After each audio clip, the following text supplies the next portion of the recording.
बुद्धाचा विजय असो। डॉक्टर बाबासाहेब आंबेडकरांचा विजय असो। चलो शुरू करेंगे। माइक पाहिजे तुम्हाला। बुद्धाचे पहिले प्रवचन। बुद्धाने आपला धम्म आणि त्यातील विषय समजावून सांगितल्यानंतर परिवाद्यकांना विचारले, व्यक्तिगत शुद्धी हा जगातील चांगल्या गोष्टीचा पाया नाही काय? त्यांनी उत्तर दिले, आपण म्हणता ते बरोबर आहे। नंतर बुद्धाने विचारले, लोभ, क्रोध, अज्ञान, प्राण हत्या, चौर्य, व्यक्ती व्याभिचार आणि खोटे बोलणे यामुळे व्यक्तिगत शुद्धीचा पाया घसरत नाही काय? या वाईट गोष्टीवर ताबा ठेवता यावा म्हणून व्यक्तिगत शुद्धी करता चारित्र्याचे सामर्थ्य वाढविणे आवश्यक नाही काय? माणसामध्ये जर व्यक्तिगत शुद्धी नसेल तर तो चांगल्या गोष्टी करण्यास सहाय्यभूत कसा होऊ शकेल? आणि परिवर्तकांनी उत्तर दिले, आपण म्हणता तसेच आहे।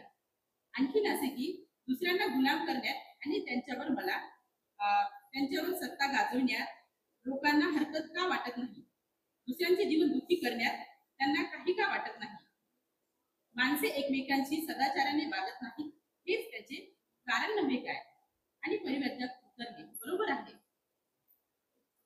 पुढे जर प्रत्येकाने अष्टांग मार्गाचा सम्यक दृष्टी, सम्यक संकल्प, सम्यक वाचा, सम्यक आजीविका, सम्यक कर्मांग, सम्यक प्रयत्न, सम्यक स्मृती आणि सम्यक समाधी यांचा थोडक्यात सदाचार मार्गाचा अवलंब केला तर एक माणूस दुसऱ्या माणसावर करीत असलेला अन्याय आणि अमनुष्यपणा दूर होणार नाही काय? त्यावर ते म्हणाले, होय।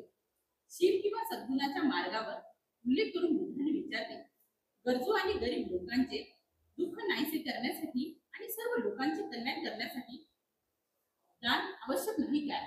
जेथे दारिद्र्य आणि दुःख आहे तेथे लक्षपूर्वक ते दूर करण्यासाठी करुणा आवश्यक नाही काय? निस्वार्थपणे करावयाच्या कार्यासाठी निष्काम भावाची आवश्यकता नाही काय? वैयक्तिक लाभ होत नसला तरीही सतत प्रयत्नशील राहण्यासाठी उपेक्षा आवश्यक नाही काय? माणसावर प्रेम करणे आवश्यक नाही काय? आणि ते म्हणाले, याच्याही पुढे जाऊन मी म्हणतो, केवळ प्रेम करणे पुरेसे नाही, ही आवश्यकता आहे ही मैत्रीची। ती प्रेमापेक्षा जास्त व्यापक आहे। केवळ मानवाविषयी नव्हे तर सर्व प्राणी मात्राविषयी बंधुभाव वाटणे हा मैत्रीचा अर्थ आहे। ती मानवापुरती मर्यादित नाही। अशा प्रकारची मैत्री आवश्यक नाही काय? आपले मन निपक्षपातीपणे मोकळे आणि प्रत्येकावर प्रेम करणारे आणि कुणाचाही द्वेष न करणारे असे असावे। म्हणून आपण स्वतःला जो आनंद हवा असतो तोच आनंद सर्व प्राणी मात्रांना मैत्री खेरीज यापेक्षा दुसऱ्या कशाने मिळू शकेल? हे सर्व म्हणाले, होय। ओके, बघा भगवान बुद्धाने कुणाला दिलेला आहे?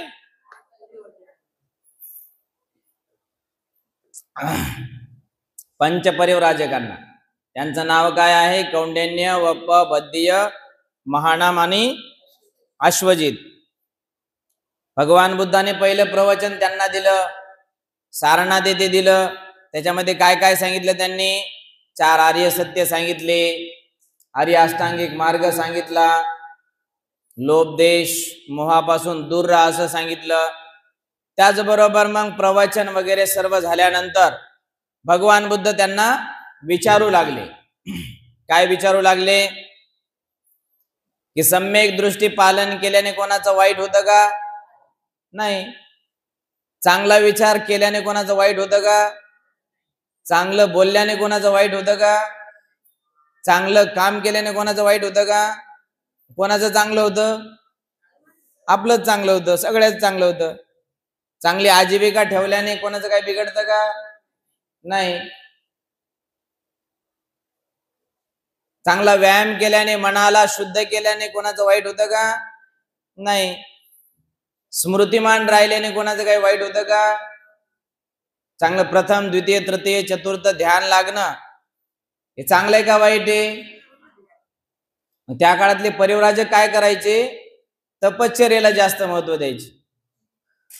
तुम्ही सगळं आयुष्य तपामध्ये घालवायला लागले पण तुम्हाला निर्वाण जर मिळत नसेल तर त्या तपाचा काय अर्थ आहे का? नाही ना।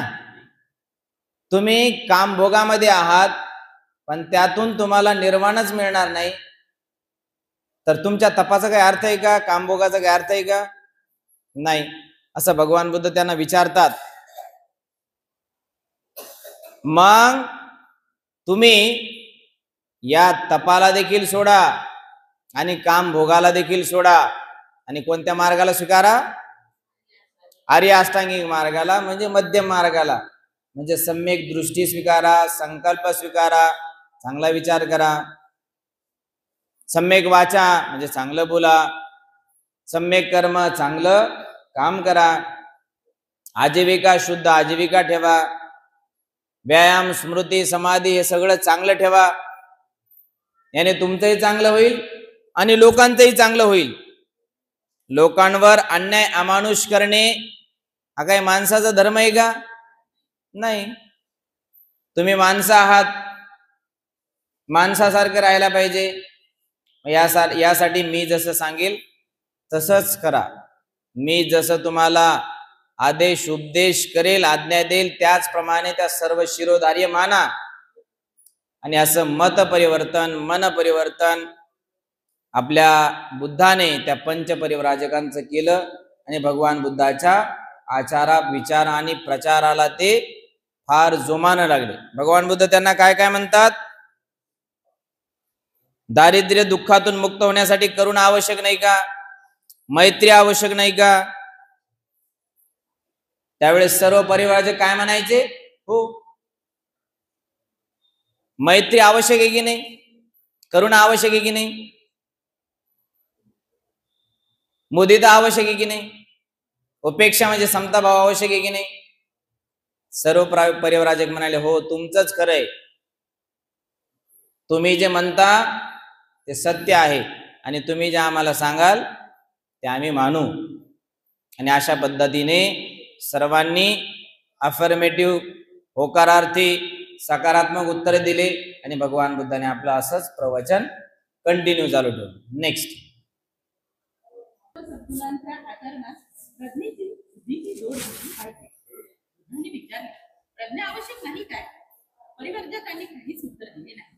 आपल्या प्रश्नाने उत्तर देणे त्यांना भाग पाडण्यासाठी भगवान बुद्ध पुढे म्हणाले, दुष्कर्म न करणे, वाईटाचा विचार न करणे, उपजीविकेसाठी कुमार्गाचा अवलंब न करणे आणि जे वाईट आहे व दुसऱ्याला दुःख देणारे आहे असे काहीही न बोलणे हे चांगल्या माणसाच्या अंगीचे गुण होते. परिवर्तक म्हणाले, होय, ते बरोबर आहे, परंतु आंधळेपणाने सत्कृत्य करणे हे उचित नाही काय? उचित आहे काय? बुद्धाने विचारले, मी म्हणतो नाही, ते पुरेसे नाही. भगवान बुद्ध परिवर्तकास कधी म्हणाले, हे जर पुरेसे होते तर तान्ही मुल नेहमीच चांगली कृत्य करते असे म्हणावे लागेल, कारण तुम्हाला तान्ह्याला मुलाला शरीर म्हणजे काय हे कळत नसते. पाय झाडण्याखेरीज ते आपल्या शरीराची दुसरी कोणतीही वाईट कृत्य करू शकणार नाही. बोलणे म्हणजे काय हे त्याला कळत नाही. त्या अर्थी रडण्यापलीकडे अधिक वाईट असे ते काहीच बोलू शकणार नाही. आनंदाने किंकाळ्या मारण्यापलीकडे विचार म्हणजे काय हे त्याला कळत नाही. उपजीविका म्हणजे काय हे त्याला कळत नाही. त्या अर्थी आईने स्तन चोखण्यापलीकडे जगण्याचा दुसरा कोणताही वाईट मार्ग ते अवलंबू शकणार नाही. प्रज्ञेच्या कसोटीला सद्गुण मार्ग उतरला पाहिजे, म्हणून समज आणि बुद्धी हेच प्रज्ञेचे दुसरे नाव आहे. प्रज्ञा पारमिता ही इतकी महत्वाची आहे व आवश्यक आहे का आहे याचे दुसरेही एक कारण आहे. दान आवश्यक आहे, परंतु प्रज्ञेशिवाय दानाचा दुष्परिणाम होऊ शकतो. करुणेची आवश्यकता आहे, परंतु प्रज्ञेशिवाय करुणेचा परिणाम वाईट गोष्टींना आधार देण्यात होण्याचा संभव आहे. पारमितेची प्रत्येक कृती ही प्रज्ञा पारमिताच्या कसोटीला उतरली पाहिजे. शहाणपण हे प्रज्ञा पारमिताचे दुसरे नाव आहे. माझे म्हणणे असे आहे की अकुशल कर्म कोणते, ते कसे घडून येते त्याचे ज्ञान आणि जाणीव असणे आवश्यक आहे. त्याचप्रमाणे कुशल कर्म कोणते त्याचे ज्ञान आणि जाणीव असणे आवश्यक आहे. त्याचप्रमाणे अकुशल कर्म कोणते आणि कुशल कर्म कोणते यांचे देखील ज्ञान आणि जाणीव असली पाहिजे.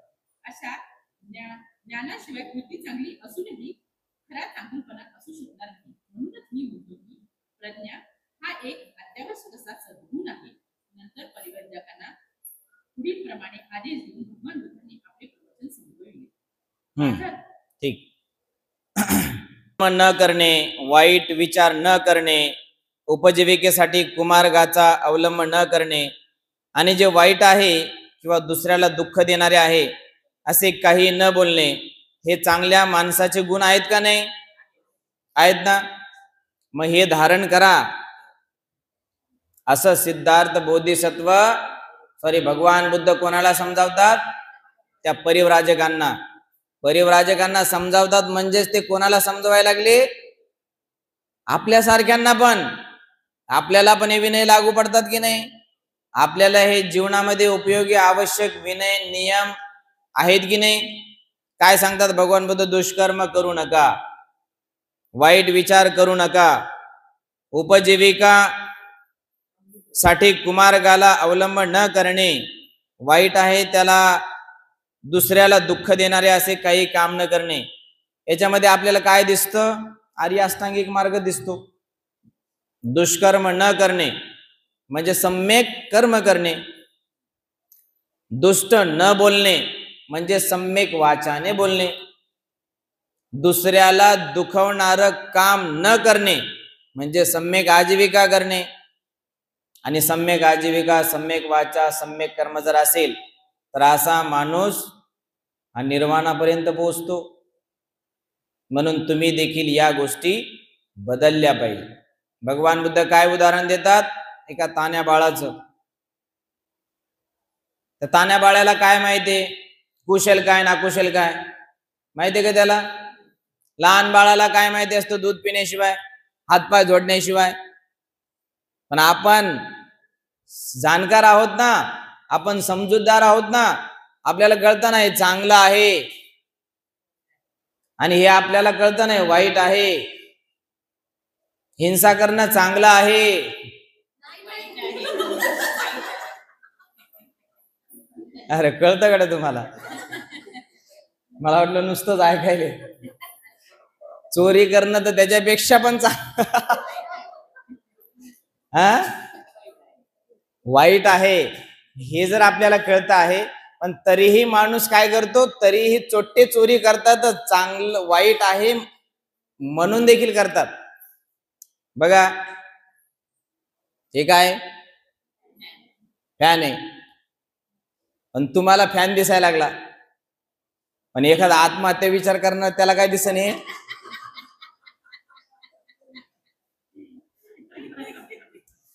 हत्यार दिसल ना.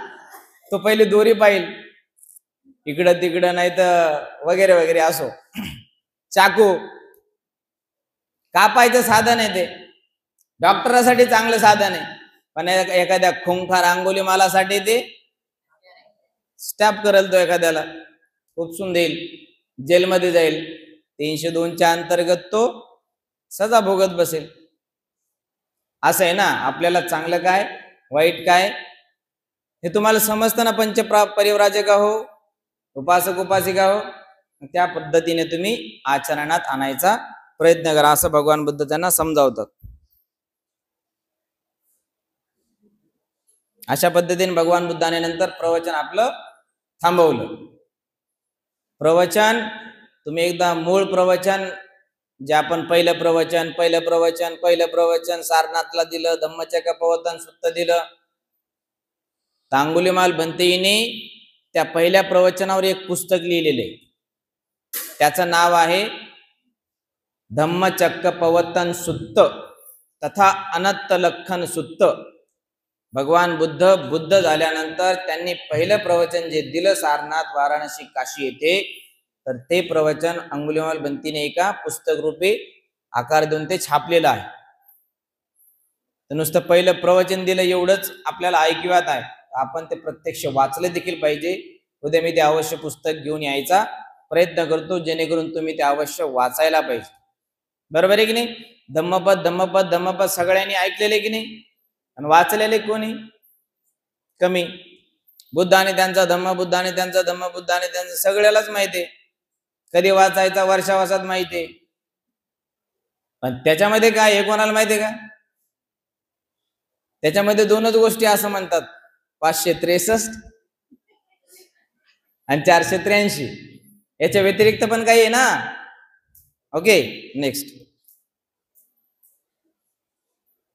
दुःखाच्या अस्तित्वाकडे मानवजातीचे लक्ष वेधतो. मी असे सांगतो की माझ्या धम्माविषयीचा हा दृष्टिकोन चुकीचा ठरेल. माझा धम्म दुःखाचे अस्तित्व मान्य करतो या शंका नाही, परंतु दुःखाचे निरसन करण्यावरही तो तितका जोर देतो की विसरू नका. माझ्या धर्मामध्ये मानवी जीवनाचा उपदेश आणि आशा या दोहोंचाही अंतर्भाव आहे. माझ्या धर्माचा हेतू अविद्या नष्ट करणे हा आहे. अविद्या म्हणजे दुःखाच्या अस्तित्वाविषयीचे अज्ञान होय. त्यात आशा आहे, कारण मानवी दुःखाचा अंत करण्याचा मार्ग तो दाखवतो. तुम्हाला हे म्हणणे मान्य आहे की नाही?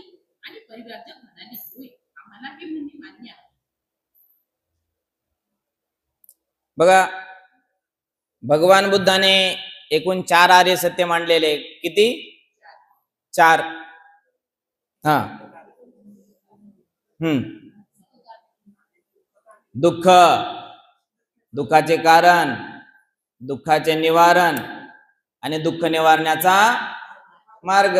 दुःख निवारण्याचा मार्ग यालाच काय म्हणतो आपण? आर्य अष्टांगिक मार्ग. आर्य अष्टांगिक मार्गालाच आपण आर्य अष्टांग मार्ग, आर्य अष्टांग मार्गालाच आपण मध्यम मार्ग, मध्यम मार्गालाच आपण मिडल पाथ, मिडल पाथलाच आपण 8 फोल्ड नोबल पाथ. किती नाव आहेत है ना? जसं आता एखाद्या घरचं नाव असतं बंटी, त्याचं दारचं नाव असतं काहीतरी समाधान, परत मित्राचं नाव वेगळंच असतं, परत आपल्या आजोळाचं नाव वेगळंच असतं, पण व्यक्ती किती असतो? एकच असतो. तसंच आर्य अष्टांगिक मार्गाचं नाव एकच आहे, फक्त त्याला वेगळ्या वेगळ्या नावाने देखील आपण पाहतो किंवा पाहिलं पाहिजे. काय सांगितलं भगवान बुद्ध? भगवान बुद्ध म्हणतात, मला लोक नावं ठेवतात की मी निराशावादी आहे, मी दुःखवादी आहे. कशामुळं? कारण की भगवान बुद्धाच्या आर्य सत्यातलं पहिलं सत्यच काय होतं? दुःख. दुसरं सत्य काय होतं? दुःखाचं कारण म्हणजे समुदाय. आणि तिसरं कारण काय होतं? दुःख निरोध. आणि चौथं काय होतं? म्हणजे 4ही गोष्टीमध्ये कोणता शब्द आलेला आहे? दुःख. म्हणून दुसऱ्या लोकांनी ज्यावेळेस बुद्धाला वाचलं त्या काळामध्ये, आजच्या काळामध्ये, म्हणून लोकांनी बुद्धाला काय म्हटलं? भगवान बुद्ध हे निराशावादी आहेत, भगवान बुद्ध हे दुःखवादी आहेत, भगवान बुद्धाच्या धम्मात नुसतं दुःखच आहे. मग भगवान बुद्ध म्हणतात, असं समजू नका माझा धम्म दुःखवादी आहे, माझा धम्म हा सुखवादी देखील आहे. कसं? भगवान बुद्धाचा धम्म हा जर दुःखवादी असता, निराशावादी असता, भगवान बुद्धाचा धम्म निराशावादी म्हणजे पेसिमिझम, पेसिमिस्टिक, आणि आशावादी म्हणजे ऑप्टिमिस्टिक, ऑप्टिमिझम. लिहून घेत जा असे महत्वाचे शब्द. भगवान बुद्धाचा धम्म आशावादी आहे म्हणजेच तो ऑप्टिमिस्टिक आहे, निराशावादी नाही म्हणजे पेसिमिस्टिक नाही. जसं एखाद्याचं डोकं दुखतं, हे काय तुमचं? दुःख आहे. Very good. मग डोकं दुखण्याचं कारण काय? विचार, अतिविचार, extra thinking, over thinking, night भर थिंकिंग, चिंता, लग्नाची चिंता, शेजाऱ्याची चिंता, कशाची चिंता असू शकते ना, हे तुमच्या दुःखाचं कारण आहे. आता दुःखाचं निवारण काय? गोळ्या घेणे. Very good. एक. आणखी काय? ध्यान करणे. आणखी काय? योगा करणे. आणखी काय? काय? दवाखान्यात जाणे का? मला ऐकू आलं पाण्यात जाणे. मग तर डोकं दुखीच बनवायचे का? डोकं दुखणे हे आपलं दुःख आहे. दुःखाचं कारण काय? चिंता आहे, अतिविचार आहे. दुःखाचं निवारण काय? आपण डॉक्टरकडे जाणं आहे. मग डॉक्टर काय सांगतो? आपल्याला गोळ्या घ्या, सकाळ दुपार संध्याकाळ घ्या आणि हा डोस घ्या, अशा पद्धतीने तुमचं दुःख दूर होईल. म्हणजे याचा अर्थ भगवान बुद्धाचा धम्म दुःखवादी आहे का? नाही. तुम्हाला दुःखातून बाहेर काढायला लागला ना बुद्ध, मग बुद्धाला तुम्ही दुःखवादी कसं काय म्हणू शकता? जर भगवान बुद्ध दुःखाकडून तुम्हाला परम दुःखाकडे घेऊन जाणारे असते तर भगवान बुद्धाला आपण काय म्हणलं असतं? दुःखवादी. पण भगवान बुद्ध तुम्हाला दुःखातून सुखाकडे आणि सुखातून परम सुखाकडे घेऊन चालले, मग अशा माणसाला तुम्ही दुःखवादी म्हणणं, निराशावादी म्हणणं पाप आहे की नाही? एखाद्या माणसाने वाईट काम केलंच नाही आणि त्याला तुम्ही वाईट म्हणायला लागले म्हणजे पाप आहे की नाही? भगवान बुद्धाने एवढं जगाला चांगलं सांगितलं तरी ते वाईटच आहे असं म्हणायला लागले तुम्ही, तर मग वाईट कोणी? बुद्ध आहात, बुद्ध आहे की तुम्ही? अंडरस्टँड? नेक्स्ट, बुद्धाच्या धम्माचा हेतू काय आहे? अविद्या नष्ट करणं आहे. अज्ञान, अंधकार, इग्नोरन्स, लॅक ऑफ विजडम हे नष्ट करणं भगवान बुद्धाच्या धम्माचा एक महत्वाचा पॉइंट आहे. 7 परिवाद्यकांची प्रतिक्रिया. आपल्याकडे पाहण्याचा या नव्या दृष्टीचा त्यांच्यावर इतका परिणाम झाला की ते एकमेकांना म्हणाले, जगाच्या इतिहासात आजपर्यंत मानवी दुःखाचे अस्तित्व मान्य करणे हाच धर्माचा खरा पाया आहे, हे कोणत्याही धर्म संस्थापकाने सांगितलेले नाही. बस नाही तर तो करतो तो कंटिन्यू. जगाच्या इतिहासात कोणत्याही धर्म संस्थापकाने या दुःखाचा परिहार वरती बसायच नाही, खाली बस इथं. धर्माचा खरा उद्देश आहे हे सांगितलेले नाही. जगाच्या इतिहासात यापूर्वी मूलतःच इतका सरळ आणि साधा, अद्भुतता आणि अति मानुषी शक्तीपासून इतका मुक्त आत्मा, ईश्वर आणि मरणोत्तर जीवन यावरील श्रद्धेपासून इतका स्वतंत्र, इतकेच नव्हे तर अशा श्रद्धेला विरोध असणारा मुक्तीचा मार्ग कधीही पुढे मांडण्यात आला नाही. जगाच्या इतिहासात यापूर्वी कुणीही अशा धर्माची योजना पुढे मांडली नाही की ज्यामध्ये दैविक साक्षात्काराला थारा नाही आणि ज्यांच्या आज्ञा ह्या ईश्वराच्या आज्ञा नसून त्या माणसाच्या सामाजिक गरजांच्या चिकित्सेपोटी निर्माण झालेल्या आहेत. जगाच्या इतिहासात मोक्ष हे असे सुखाचे वरदान आहे की जे माणसाने स्वप्रयत्नाने व सदाचार्याने वागून याच जन्मात आणि याच पृथ्वी तलावर राहून प्राप्त करायचे असते. हा मोक्षाचा अर्थ यापूर्वी कुणीही सांगितलेला नाही. कंटिन्यू. भगवान बुद्धाच्या नवा धम्माचे प्रवचन ऐकल्यावर परिवर्तकांनी अशा भावना व्यक्त केल्या, जो अत्युच्च नैतिक भावनेने प्रेरित झालेला आहे आणि जो आपल्या काळातील वैदिक बौद्धिक ज्ञानात तज्ञ आहे, जो एक नव्या विचारांचा प्रणेता आहे. या जगात, या जीवनात आत्मविकास, आत्मसंयमन यांच्या योगाने झालेल्या आंतरिक हृदय परिवर्तनाने मुक्ती मिळू शकते. हे आपले तत्व विरोधी प्रवृत्तीची जाणीव असूनही बुद्धी पुरस्सर पुढे मांडण्याचे ज्यांच्या धैर्य आहे, अशा भगवान बुद्धाच्या नावाने एक समाज सुधारक लाभला आहे असे त्यांना वाटले. भगवान बुद्धाविषयी त्यांचा आदर इतका अमर्याद झाला की ती त्यास ताबडतोब शरण गेले आणि आपले शिष्य म्हणून आपला स्वीकार करावा अशी त्यांनी त्यास विनंती केली.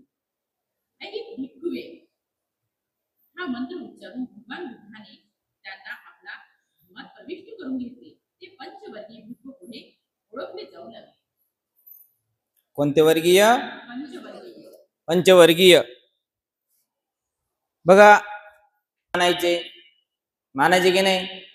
आत्म्याला मानायचे की नाही? परमात्म्याला मानायचे की नाही? ईश्वराला मानायचे की नाही? तुम्ही मानता की नाही?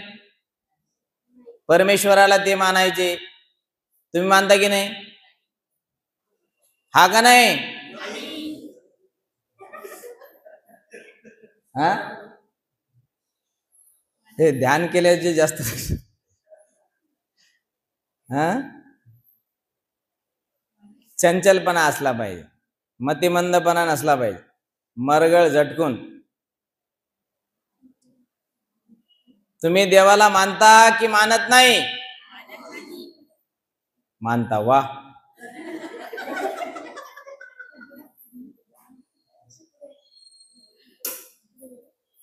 तर त्या काळामध्ये भगवान बुद्धाने परिव्राजकांना असा उपदेश दिला, तो आपला आर्य अष्टांगिक मार्गाचा, 4 आर्य सत्याचा, धम्मचक्र प्रवर्तनाद्वारे. तर त्या काळातल्या धर्म पंडितांची, धर्म संस्थापकांची, धर्म गुरूंची नीव हादरून गेली, त्यांचा पायाच हादरला. काय? मग त्यांना असं वाटलं की आपल्या कुठंतरी धर्माला तडा देण्याचं काम भगवान बुद्ध करत आहे, आपल्या संप्रदायाला कुठंतरी ठेस पोहोचायचं काम कोण करत आहे? भगवान बुद्ध करत आहे. आणि भगवान बुद्धाने त्या काळामध्ये छाती ठोकपणे सिंह गर्जना करून हे सांगितलं की जगामध्ये आत्मा, जगामध्ये देव, जगामध्ये ईश्वर, जगामध्ये परमेश्वर असं म्हटल्याने लोकांचे डोके भनानले ना. आणि आणि पंचपरिव्राजक देखील त्यातूनच आलेले होते. ब्राह्मणी, वैदिक, हिंदू धर्मातीलच त्यांच्यावर प्रभाव होता. आत्मा, ईश्वर वगैरे वगैरे वगैरे सर्व मानणारे होते.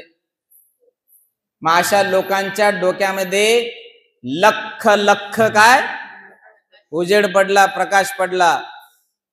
9, 12, 15, 20 व्होल्टेजचा नाही, डायरेक्ट 1000 व्होल्टेजचा असा प्रकाश पडला की त्यांना जागच्या जागेवर अरहंत पद प्राप्त झालं. काय?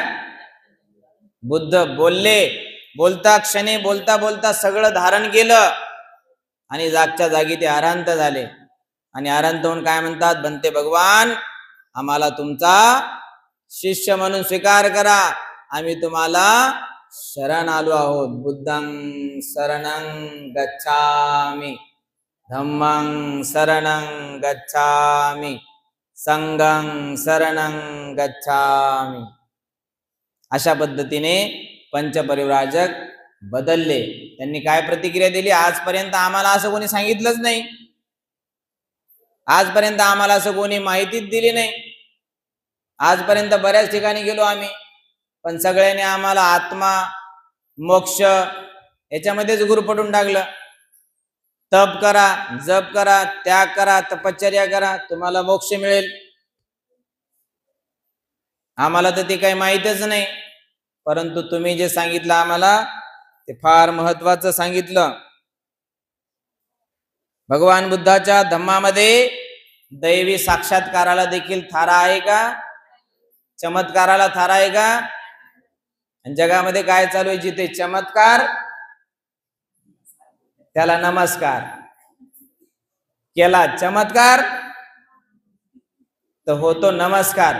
तर अशी गोष्ट भगवान बुद्धाने बुद्ध धम्माच्या तत्वज्ञानामध्ये या अशा कोणत्याही प्रकारच्या साक्षात्काराला किंवा चमत्काराला भगवान बुद्धाने थारा दिला नाही. माणसाच्या सामाजिक गरजांच्या चिकित्सेपोटी निर्माण झालेले आहेत. बघा, गरज ही शोधाची जननी आहे. गरज पडली तरच माणूस शोध करतो. तहान लागली की आपण काय करतो? पाणी पित नाही, विहीर खोदतो.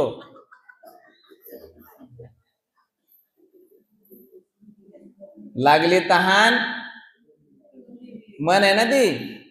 तहान लागली की तुम्हाला विहीर दिसते, विहीर खोदायला सुरुवात करता. कशामुळं? एक तुम्हाला गरज आहे, कशाची? पाण्याची. मग तुम्ही विहीर खोदायला सुरुवात करता. तसंच तुम्ही अज्ञानी आहात आणि कोणी तुम्हाला ज्ञान द्यायला लागलं, मग त्यांच्याकडे तुम्ही याचना करता की आम्हाला आणखी ज्ञान द्या, आणखी ज्ञान द्या. गरज ही शोधाची जननी आहे. Need is the invention of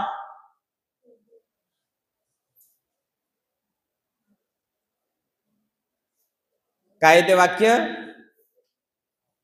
mother, need is the mother of invention. गरज ही शोधाची जननी आहे. मदर. जनक म्हणजे कोण? फादर. जनक म्हणजे आई कशी होईल? जनक म्हणजे पिता.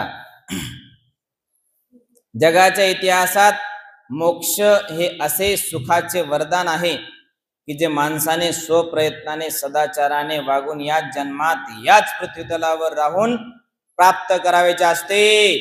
हा मोक्षाचा अर्थ यापूर्वी आम्हाला कोणी सांगितला नाही. काय प्रतिक्रिया, रिप्लाय काय, फीडबॅक काय दिला प्रवचन दिल्यानंतर? की आजपर्यंत मोक्षाचा मार्ग आम्हाला आजपर्यंत कोणी दाखवला नाही, तुम्हीच दाखवला आम्हाला. आणि तुम्ही जर दाखवला नसता तर आम्ही असेच नरकात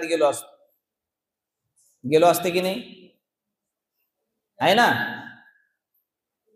नरकात म्हणजे दुर्गतीला म्हणजे दुष्कृत्य केलं की माणूस दुर्गतीला जातो, नारकीय गतीला जातो, अविची जातो, महाविचीला जातो, असं बुद्ध धर्माच्या संकल्पनेनुसार. भगवान बुद्धांनी त्यांना ज्ञानाचा उपदेश दिला, मोक्षाचा उपदेश दिला, मुक्तीचा उपदेश दिला. आणि ते बदलले, शरण आले. बघा, भगवान बुद्धाला पहिले शरण आलेले उपासक कोण होते? हे भिक्खू विचारलं का? मग काय विचारलं? उपासक विचारलं मी.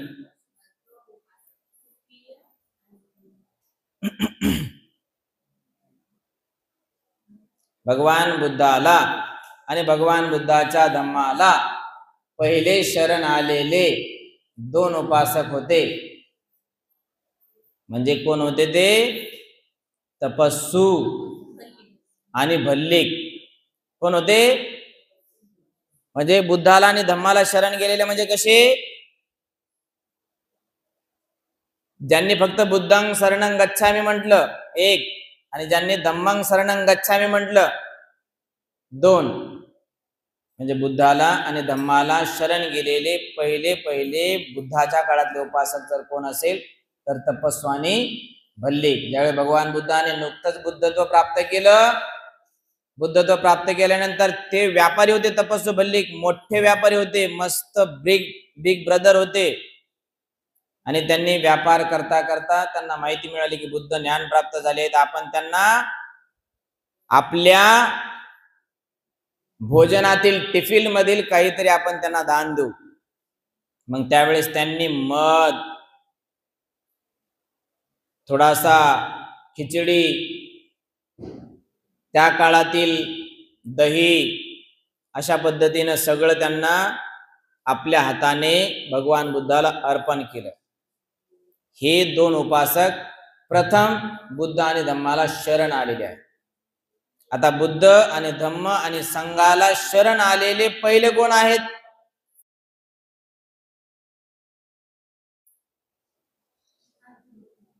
पंचपरिव्राजक आहेत. बरोबर आहे. पंचपरिव्राजक कोण आहे? कौंडिन्य, वप्प, बद्धी, महानाम, अश्वजित. ठीक आहे, आज आपण इथेच थांबूया.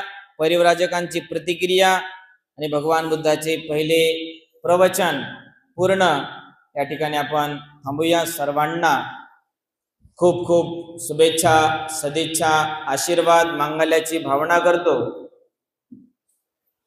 सबेतियो विवाजान्तो सबरोगो विनाशतो माते भवत्वन्तरायो सुखी दीर्घायुको भव.